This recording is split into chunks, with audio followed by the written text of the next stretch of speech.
The Second Book of Chronicles. Chapter 33. Manasseh was 12 years old when he began to reign, and he reigned 55 years in Jerusalem. He did that which was evil in Yahweh's sight, after the abominations of the nations whom Yahweh cast out before the children of Israel. For he built again the high places which Hezekiah his father had broken down, and he raised up altars for the Baals, made Ashtaroth, and worshipped all the army of the sky, and served them. He built altars in Yahweh's house, of which Yahweh said, "My name shall be in Jerusalem forever." He built altars for all the army of the sky in the two courts of Yahweh's house.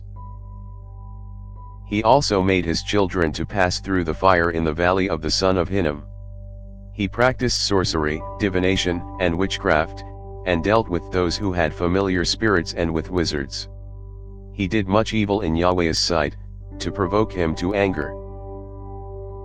He set the engraved image of the idol, which he had made, in God's house, of which God said to David and to Solomon his son, "In this house, and in Jerusalem, which I have chosen out of all the tribes of Israel, I will put my name forever.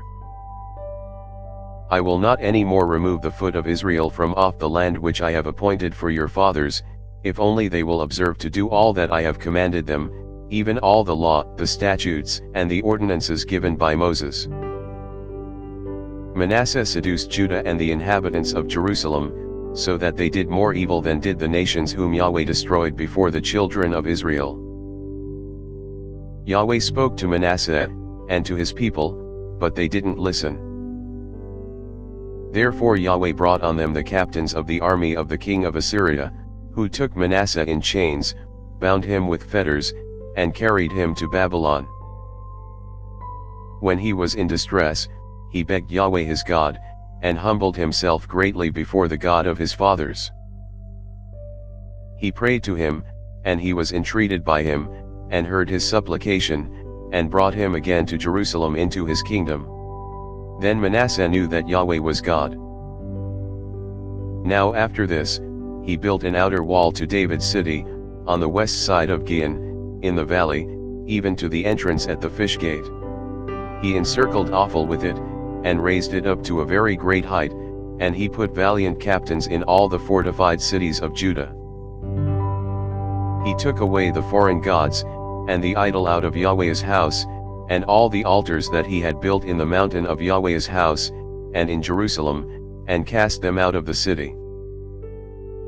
He built up Yahweh's altar, and offered sacrifices of peace offerings and of thanksgiving on it, and commanded Judah to serve Yahweh, the God of Israel.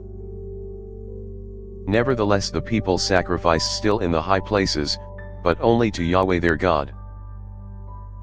Now the rest of the acts of Manasseh, and his prayer to his God, and the words of the seers who spoke to him in the name of Yahweh, the God of Israel, behold, they are written among the acts of the kings of Israel. His prayer also, and how God was entreated of him, and all his sin and his trespass, and the places in which he built high places, and set up the Asherah poles and the engraved images, before he humbled himself, behold, they are written in the history of Hosea. So Manasseh slept with his fathers, and they buried him in his own house, and Amon his son reigned in his place. Amon was 22 years old when he began to reign, and he reigned 2 years in Jerusalem. He did that which was evil in Yahweh's sight, as did Manasseh his father, and Amon sacrificed to all the engraved images which Manasseh his father had made, and served them. He didn't humble himself before Yahweh, as Manasseh his father had humbled himself, but this same Amon trespassed more and more.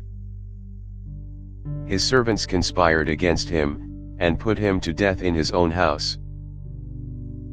But the people of the land killed all those who had conspired against King Amon, and the people of the land made Josiah his son king in his place. Thanks for listening. If you liked our video, give us a thumbs up and subscribe, it really helps.